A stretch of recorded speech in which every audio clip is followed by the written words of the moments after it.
Rokhaya. Alors, je voulais juste revenir sur un principe qui est universel. La Déclaration universelle des droits humains, dans son article 13, dit que toute personne a le droit de quitter son pays. Ce qu'ont fait les Ukrainiens, c'est simplement mettre en application un droit qui est universel, qui est celui de quitter son pays, a fortiori quand on est exposé à un danger, quand on voit le quotidien brutalement s'effondrer. Je suis très heureuse qu'à l'occasion, malheureusement, de cette guerre, tout le monde ait compris que lorsqu'on était exposé à une situation de danger immédiat, on avait besoin de s'exiler et de migrer. En France, aujourd'hui, 79% des Français considèrent qu'on doit accueillir les Ukrainiens, que l'Union européenne ait mis en place un dispositif d'urgence sur la base d'une directive de 2001 pour protéger les Ukrainiens. Ce que je regrette, c'est que cette directive qui existe depuis 2001 n'ait pas été mise en application avant. En Méditerranée, depuis 2014, il y a 23 000 personnes qui se sont noyées. On est dans un continent qui est un cimetière, dont la mer est un cimetière, qui n'a pas estimé nécessaire de mettre en application un dispositif pour protéger d'autres personnes.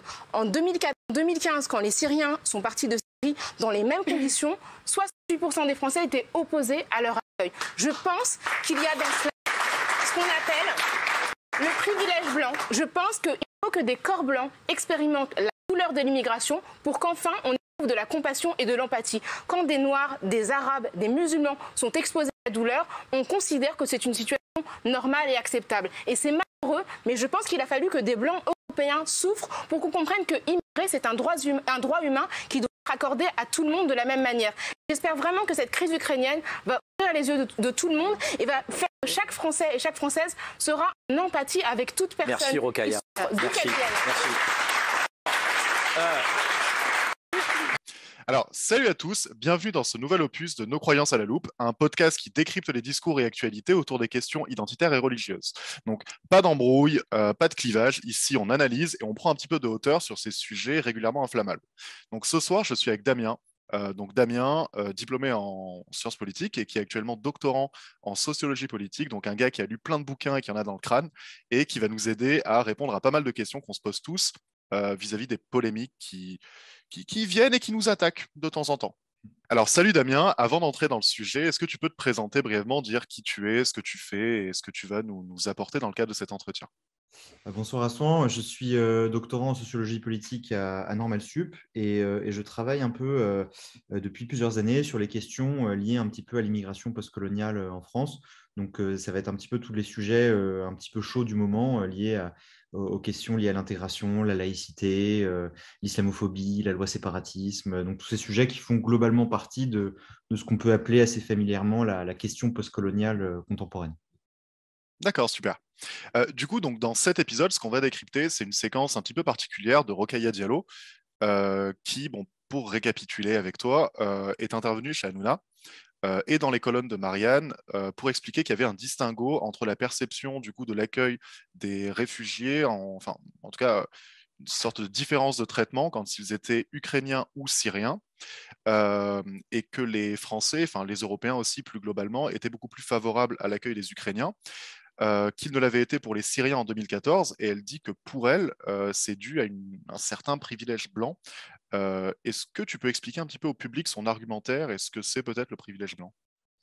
Ouais, alors le privilège blanc, enfin, le white privilege, comme on le dit dans la littérature anglo-saxonne, c'est un concept qui a été forgé par une universitaire américaine qui s'appelle Peggy McIntosh et qu'elle a forgé en 1988, puis qu'elle a publié dans le cadre d'un ouvrage en 1989. Et en fait, c'est pour désigner le fait que les personnes blanches disposeraient, selon elle, en Occident en tout cas, de certains privilèges liés à leur couleur de peau par rapport aux personnes non blanches. Donc que les personnes blanches bénéficient d'une sorte de traitement de faveur, un privilège social par rapport aux personnes non blanches. Ok. Mais du coup, est-ce que c'est pas plus compliqué que cette histoire de couleur de peau? Est-ce que c'est pas plutôt, disons, culturel, ou peut-être que certaines populations, bon, on prend les Syriens parce qu'elle a parlé des Syriens, mais serait peut-être, dans le cas de la Syrie, qui aurait peut-être des mouvances djihadistes, donc des personnes qui peut-être ferait peser un risque en termes de sécurité intérieure au sein de certaines civilisations européennes et dans nos pays européens.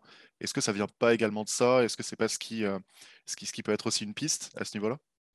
Moi, je pense que le concept de privilège blanc, c'est un concept qui est assez récent, donc qui est assez critiquable et questionnable un petit peu dans la littérature académique. En tout cas, il y a plusieurs positions qui sont prises.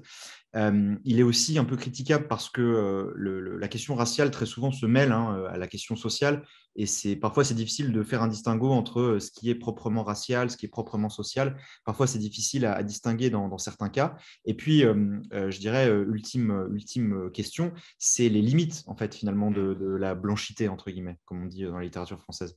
Il y a des populations, est-ce qu'on peut les considérer comme blanches ou pas blanches? Est-ce que les populations roms à la peau blanche, on doit les considérer comme blancs? Est-ce que les Moyen-Orientaux ou les Nord-Africains qui ont la peau blanche, est-ce qu'on doit les considérer comme blancs ou non? On reprend aussi la qualification, par exemple, l'immigration italienne au début du XXe siècle aux États-Unis était considérée comme une immigration non blanche, alors qu'en réalité, aujourd'hui, les Italiens seraient plutôt considérés comme ouest-européens et donc plutôt comme blancs.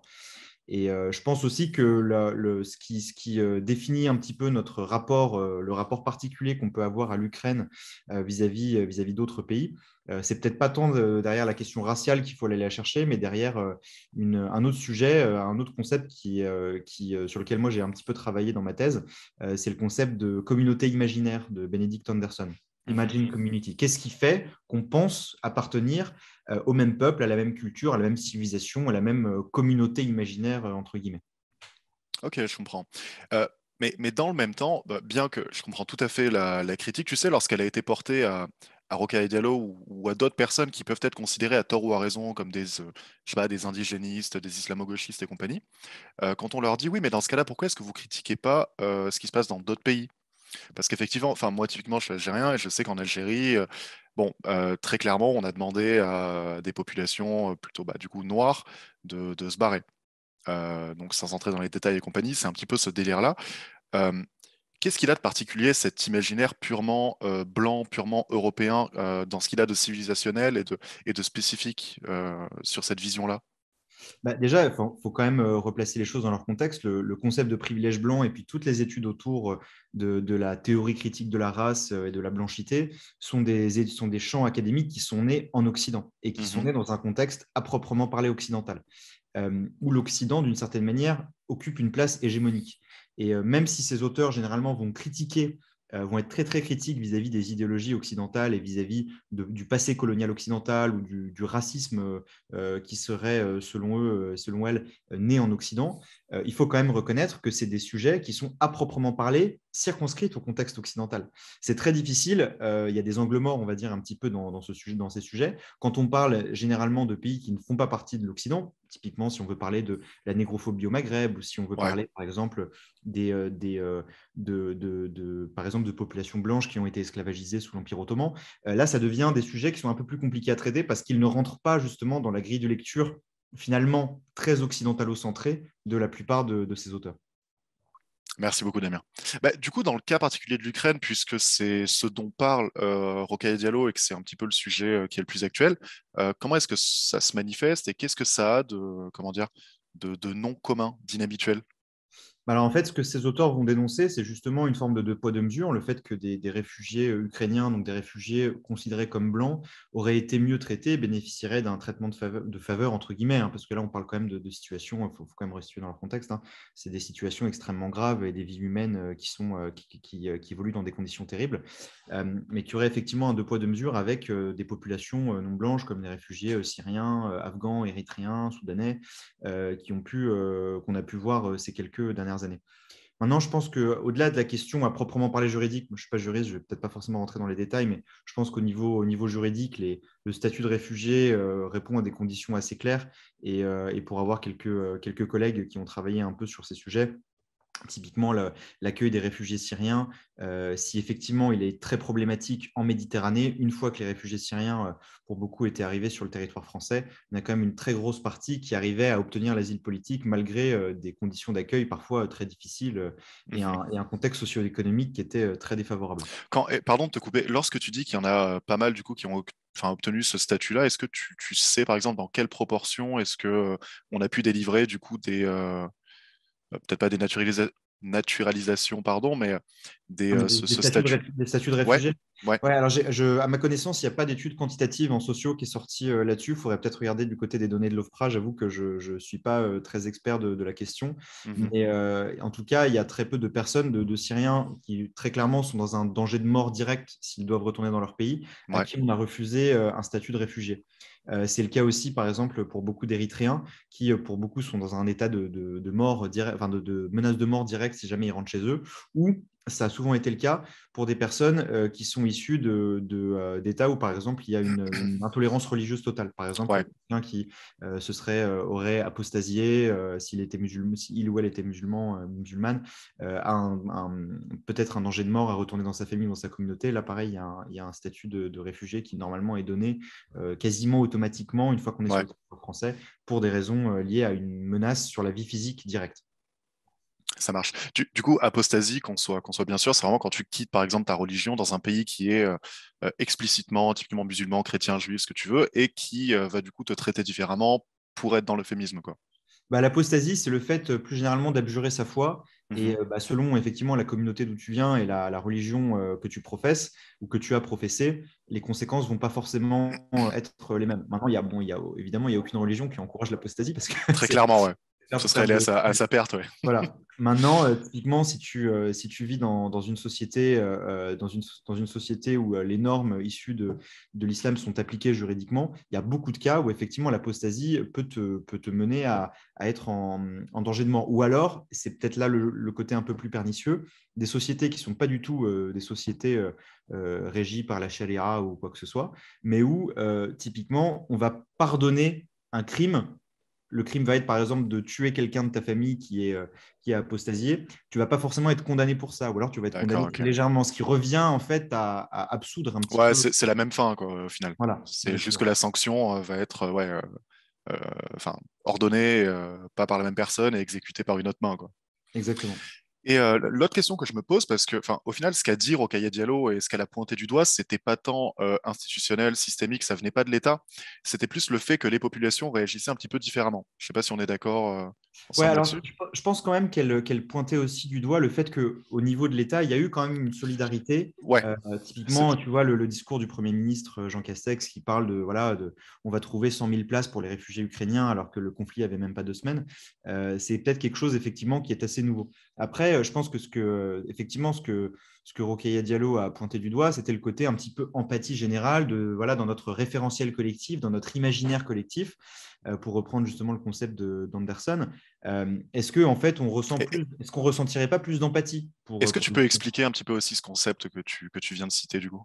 bah, en fait, l'idée de l'imaginaire collectif et la communauté imaginaire chez Benedict Anderson, donc c'est un auteur qui a beaucoup travaillé sur la question de la nation et du nationalisme et Ouais. comment l'État-nation est né en Europe. Alors, il a évoqué beaucoup, beaucoup de choses, mais notamment la question de l'imaginaire collectif, c'est en fait, est-ce qu'avant même la création de l'État-nation, on n'a pas intériorisé ou est-ce qu'on n'a pas, ce qui est un peu le fruit de notre histoire et de notre vécu, est-ce qu'il n'y a pas des gens avec qui on a plus d'affinités particulières ou moins d'affinités particulières? Est-ce qu'on ne se définit pas par rapport à une certaine inimitié vis-à-vis d'autres peuples et une forme de sympathie et d'empathie vis-à-vis d'autres peuples? Et Ouais. là, en l'occurrence, pour le cas de l'Ukraine, je pense que c'est assez, à mon avis, c'est assez clair. Il y a, à mon sens, une forme d'empathie qui est peut-être plus importante envers le peuple ukrainien parce que en Europe de l'Ouest, par exemple, où on va ressentir une forme d'empathie vis-à-vis des Ukrainiens, peut-être effectivement plus forte que pour d'autres peuples, peuples africains, de peuples nord-africains ou de peuples moyen-orientaux. Ouais. Après, je vais poser une question peut-être un petit peu provoque, mais qu'on ressente une empathie un petit peu plus grande, bon, ça, enfin, évidemment, tu viens de l'expliciter, c'est plutôt normal, entre guillemets, j'irais presque jusqu'à dire que c'est naturel, quoi, parce que quand tu vois un petit peu chez toutes les communautés, civilisations, bah, tu vois que c'est plus ou moins pareil. Tu avais tendance à être beaucoup plus solidaire avec des gens qui te ressemblaient, pour le dire vulgairement, qu'avec des gens qui ne te ressemblaient pas. Par contre, et c'est là que ça devient assez provoque, comment est-ce qu'on passe enfin encore une fois très vulgairement, de tabasser des mecs dans des tentes à ouvrir 100 000 places. Ouais, alors non, c'est une très bonne question. Alors, il y en a qui vont parler, moi je ne suis pas du tout d'accord avec cette théorie, mais il y en a qui vont parler du kilomètre empathique ou du mort kilomètre. C'est-à-dire que Ouais, plus un truc qui arrive loin de chez toi, plus un truc qui arrive loin de chez toi, et moins tu vas te ressentir, tu vas avoir de l'empathie pour ces personnes. À mon sens, c'est complètement faux, parce que je pense qu'on peut ressentir une immense empathie justement pour des gens très éloignés. Politiquement, hein, j'entends, hein, je ne me situe pas ouais. sur l'empathie psychologique, ça je ne maîtrise pas, mais sur le plan vraiment politique, elle va se faire justement beaucoup plus sur des critères de ressemblance. Alors, peut-être chacun va avoir un petit peu ses critères de ressemblance. Moi, il y a un conflit qui m'avait beaucoup marqué, même si j'étais très, très jeune quand il a commencé. C'est le conflit en ex-Yougoslavie dans les années 90, où on voyait très clairement, selon les pans de la société française, solidarité pour certains pour les Serbes orthodoxes, pour d'autres pour les Croates catholiques, pour d'autres pour les Bosniaques musulmans. Ouais, c'est ce qui se retrouve un petit peu maintenant avec une certaine partie, par exemple, des juifs français qui sont très sionistes dans l'âme, alors que, bon, admettons, la plupart sont nés ici, ils connaissent pas grand-chose au conflit. Et dans le même temps, la plupart des musulmans qui sont ultra pro-Palestine, alors que pareil, souvent nés ici, pas spécialement arabophones, pas spécialement pratiquants, mais il y a cet effet de te rappeler, enfin, tu vois.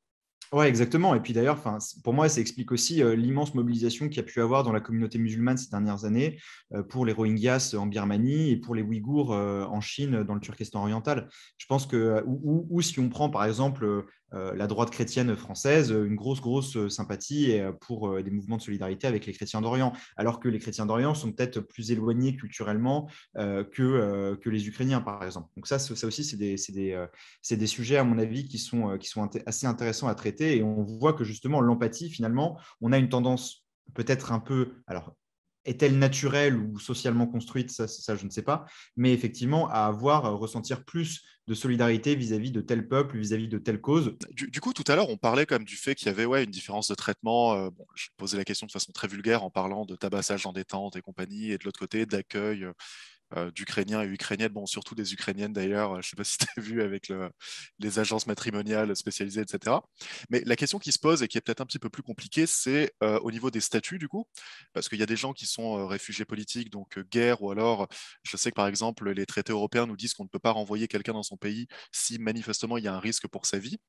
Et parfois, il y a aussi des migrations qui sont peut-être plus économiques, ou enfin, des mecs qui ont tout à fait raison de vouloir une vie meilleure, typiquement, mais est-ce que c'est le rôle de l'Union de les accueillir et a fortiori des pays de les prendre en tant que tels, quoi. Et vu que c'est un argument qui est sans cesse renvoyé par les décoloniaux et un certain nombre de personnalités qui parlent de ces différences-là, d'accueil et de raison, est-ce que tu peux nous en dire plus là-dessus, sur ces statuts et sur pourquoi on accueille, comment on accueille?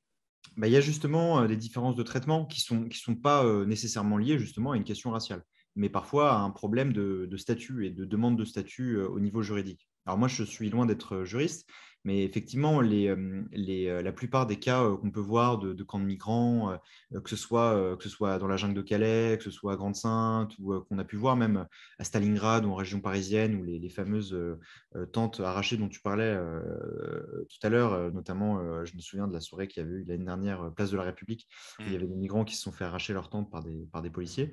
En fait, il y a aussi une question de statut juridique, c'est que les demandeurs d'asile ne peuvent pas être renvoyés chez eux, et donc les demandeurs d'asile, même lorsqu'ils attendent leur statut, lorsqu'ils sont en attente de statut, normalement, ne peuvent pas être renvoyés dans leur pays d'origine, ce qui n'est pas forcément le cas de gens qui sont en situation irrégulière et qui vont venir pour demander un statut, mais qui ne l'ont pas encore et qui n'ont pas de papier, ou qui décident de ne pas montrer leur papier justement pour pouvoir rester sur le territoire français. Là, il y a effectivement déjà une différence de traitement. Alors, quand on est un demandeur d'asile et quand on est un migrant pour raison économique ou autre et qu'on n'a pas de situation régularisée, très clairement, l'État traite ces deux personnes de manière assez différente. Donc oui, il y a effectivement à ce niveau-là, je pense, des différences de statut et des différences juridiques qui Ouais. expliquent aussi parfois la violence exercée par une partie des services de l'État sur certaines populations, alors que d'autres ne vont pas nécessairement recevoir un traitement similaire. Et c'est, bon, j'allais dire rigolo, mais c'est peut-être pas le mot, mais il y a un truc aussi au niveau entremêlement entre droit, morale, civilisation, c'est vraiment ce côté Union européenne. Est-ce que quelque part aussi, il n'y a pas cette solidarité avec les Ukrainiens? Bon, d'un côté, parce que au niveau de la communication, c'est pas la même communication entre les Syriens et les Ukrainiens. Euh, Et il y a ce côté, tu sais, il y avait eu des vidéos de Berlin bombardé, de Paris bombardé. Il y a ce côté, ça pourrait être nous. Et il y a aussi ce côté, l'Europe, c'est censé être la paix. Et il faut peut-être qu'on en fasse plus pour que ce soit réellement la paix. Ah oui, c'est pour ça que je parlais tout à l'heure de la notion d'empathie. C'est-à-dire qu'en fait, arrive-t-on ou non à se mettre à la place d'eux? Et je pense que ce qu'on constate effectivement avec la crise ukrainienne, c'est que l'Ukraine, même si elle ne fait pas partie de l'UE et qu'elle ne fait pas partie de l'OTAN, et qu'elle a à un moment donné posé sa candidature pour faire partie de ces deux organisations, c'est un pays qui, dans notre imaginaire, qu'on le veuille ou non, est en fait plus proche de l'Occident que les populations du Maghreb ou du Moyen-Orient. Et en plus de ça, alors là, j'irai peut-être un peu plus loin, mais c'est ma petite analyse personnelle, je pense aussi que cette solidarité, elle est d'autant plus importante que l'Ukraine est en conflit avec une puissance que tout le monde redoute en Europe occidentale et encore plus en Europe orientale, qui est la puissance russe. Et qu'on va considérer, je pense, comme là pour le coup, pour paraphraser un peu Carl Schmitt, comme notre ennemi. C'est-à-dire que la Russie aujourd'hui fait figure de notre ennemi commun politique et provoque le fait que même si culturellement, linguistiquement et même ethniquement, je ne sais pas dans quelle mesure beaucoup d'Européens de l'Ouest se sentent vraiment proches des Ukrainiens, vont finalement avoir une très grande solidarité avec le peuple ukrainien parce qu'ils disent effectivement ça aurait pu être nous et peut-être que demain ce sera nous. Ouais, clairement. Bah, c'est cool que tu aies pu nous expliquer ça, parce que mine de rien, on a vu, enfin, on a fait un peu d'histoire, on a fait un peu de droit, on a fait un peu de géopolitique, et ça prouve, bon, à notre modeste mesure bien sûr, mais ça prouve tout de même que le propos de base était assez exclusif, puisque lui parlait typiquement de race, de couleur de peau. Bon, évidemment, il y a des référents culturels, académiques derrière, certes, mais là, on a tout de même un petit peu, pas débunké le truc, mais on a un petit peu poussé et on a vu que, ouais, effectivement, c'était loin d'être le cas et que la vision peut-être de Rokhaya Diallo était, bon, on va pas rentrer dans le débat sur militante ou pas, mais en tout cas un petit peu simpliste. Ouais, et puis on peut peut-être même aller plus loin et se dire, si on veut expliquer impérativement la solidarité politique avec la question raciale, moi, j'y suis pas forcément opposé, mais dans ce cas-là, il faudrait aussi comprendre pourquoi est-ce qu'il n'y a pas on va dire, pourquoi est-ce qu'il n'y a pas de différence de traitement entre les Ukrainiens et les Russes. Je suis pas convaincu que les Européens de l'Ouest se sentent ethniquement plus proches des Ukrainiens que des Russes. Dans les deux cas, on parle du monde slave, de personnes qui sont linguistiquement et culturellement assez éloignées de l'Europe de l'Ouest. Et donc, je ne suis pas sûr que l'aspect purement racial puisse véritablement expliquer cette grande solidarité vis-à-vis des Ukrainiens. Les Russes ne sont pas finalement moins blancs que ne le seraient les Ukrainiens. Ouais, typiquement, et puis bon, il y a plein d'autres exemples qui infirment un petit peu les thèses qui ont été citées plus haut. Enfin, tu prends par exemple les Dagestanais, blancs de chez blanc, cheveux raides de chez raide, peuple, enfin, musulman, en tout cas les trois quarts que je connais sont musulmans. Et là, du coup, enfin, où est-ce que tu te situes, quoi? Est-ce que musulman, du coup, risque djihadisme, risque sécurité intérieure, ou est-ce que blanc, donc on accueille? Enfin, tu vois, c'est vrai que c'est terriblement compliqué, en tout cas, pas très précis, tel que ça a été cité plus haut, quoi. Bah, c'est tout le problème des études sur la blanchité, hein. C'est un champ d'études qui est assez nouveau et au-delà de ces aspects polémiques, comme tout champ nouveau, il se redéfinit constamment. Et aujourd'hui, la grosse question, justement, quand on parle de privilège blanc ou de blanchité, c'est où sont les frontières de la blanchité? Et Ouais. on en parlait au début, hein, c'est toujours un truc qui nous pose un petit peu problème parce qu'il y a des peuples qui sont un petit peu à la frontière, il y a des personnes qui ont un passing, c'est-à-dire qui ne sont pas blanches mais qui vont passer pour blanches. On voit quand même qu'il y a une plus forte complexité, à mon sens, qui doit être traitée. Et c'est vrai que dans les discours très simplistes qu'on peut entendre chez certains militants aujourd'hui, ça pose un peu la question de ces frontières. Ouais, et puis apparemment, comment dire, ce statut-là, en tout cas ce rang entre guillemets de blanc, si on l'intègre dans cette thèse de la blanchité, c'est aussi quelque chose qui n'est pas figé dans le temps. Et tu peux très bien, typiquement, en être déchu. Tu prends l'exemple des Juifs, du coup, pendant la Seconde Guerre mondiale. Eux, ils ont été, encore une fois, selon ces thèses-là, déchus de ce rang-là, de ce statut-là. Et c'est pour ça qu'ils ont pu être traités de manière X et Y.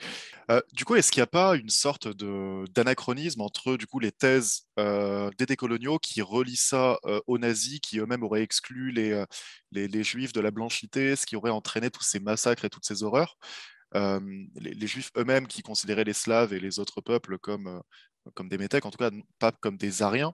Et du coup, il y a une espèce de méconnaissance entre ce concept d'Aryen tel qu'il est et de blanc tel que lui peut être amené par Rokhaya Diallo et consorts. Ce qui est sûr, c'est que non seulement c'est anachronique, mais c'est pas du tout, on n'est pas du tout dans le même espace de sens. C'est-à-dire que la manière dont la suprématie blanche, la white supremacy, a été pensée aux États-Unis, je ne suis pas sûr que c'est effectivement une notion qui s'applique pour parler de l'Allemagne pendant le national-socialisme et le règne d'Adolf Hitler, où typiquement, sous Adolf Hitler, on avait une conception raciale qui n'était pas tant en termes de blanc ou de non-blanc, mais en termes de arien et de non-arien. Et d'ailleurs, les frontières de cette arianité étaient elles-mêmes assez complexes. Je veux dire, est-ce qu'on pouvait considérer que certaines populations européennes faisaient partie de la race aryenne? Pour Adolf Hitler, par exemple, les Slaves, effectivement, comme tu l'as dit, n'étaient pas des Aryens, et donc on pouvait tout à fait procéder à leur subalternisation, voire à leur extermination. En tout cas, c'était super intéressant. Merci beaucoup pour tout ce que tu nous as expliqué, Damien. Est-ce que tu as un dernier mot, un message à faire passer? Ouais, peut-être un dernier message à faire passer. Je pense que la crise ukrainienne, à mon sens, ce qu'elle a révélé, c'est que justement, dans notre imaginaire collectif occidental, on doit avoir conscience de nos capacités d'empathie et de leurs limites. Et je pense que si justement on veut être fidèle aux principes universalistes que l'Europe et particulièrement la France aiment bien afficher comme philosophie politique générale, c'est notre capacité à ressentir de l'empathie, à mon sens, elle doit être perpétuellement interrogée, elle doit être reformulée, elle doit être questionnée et parfois peut-être corrigée, justement pour qu'on puisse rester fidèle à ces principes qu'on affiche comme étant nos guides moraux, philosophiques et politiques. Ouais, je suis tout à fait d'accord. Bon, en tout cas, c'est ce que tu as fait ce soir et c'est ce qui va peut-être nous permettre d'avancer, encore une fois, modestement, bien sûr. En tout cas, merci à tous d'avoir été présents donc, sur cette émission. On espère que ça vous a plu. S'il y a des points, si on a fait des erreurs, parce que c'est possible aussi, n'hésitez pas à le dire en commentaire. Encore une fois, n'hésitez pas à partager sur les réseaux sociaux et à très bientôt pour une prochaine émission.